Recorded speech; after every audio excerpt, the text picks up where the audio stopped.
In today's video, I'm going to teach you how to update QuickBooks inventory prices. Whether you're running a small business or managing inventory for a larger company, keeping your prices up to date is essential for smooth operations and accurate financial records. Let's dive in and simplify this process together. To start, once you've logged into QuickBooks, you'll land directly on your QuickBooks homepage. This is your central hub, where all the magic happens. Now, what you're looking for is the New button. It's usually prominently displayed, strategically placed to make it easy for users like you to initiate various tasks, including any necessary adjustments to your inventory. Once you've clicked on New, you'll notice a drop-down menu appear. This is where you want to navigate over to the Other section.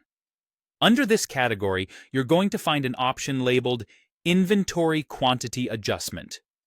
Selecting this will open up the adjustment form where all the tweaks to your inventory are made possible. It's like opening a door to precise inventory management. Now, let's move on to adding the product you need to adjust. This is a crucial step. Specifying the correct product ensures that you're making changes accurately and nothing slips through the cracks.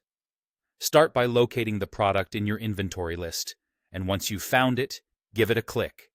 This selection will open up fields where you can enter the quantity adjustment. Here's where you need to flex those attention to detail muscles. Carefully type in the new quantity, adjusting it up or down depending on the latest counts from your current inventory levels. Double-check your entry to avoid any errors. Trust me, precise numbers here mean everything.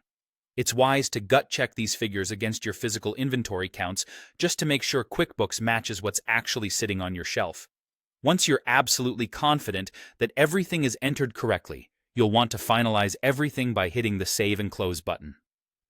This step is the closing act of your inventory adjustment process because it ensures that all your changes are securely stored in QuickBooks. There's nothing more frustrating than making all those essential adjustments only to forget to save them.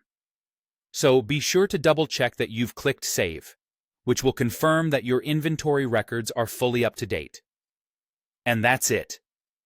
By following these simple steps, you'll ensure that your QuickBooks inventory prices are accurate and consistently up to date. Staying on top of your inventory prices not only helps you maintain business consistency, but also provides precise records for financial analysis and decision-making. Thanks for tuning in, and keep checking back for more QuickBooks tips to enhance your business operations.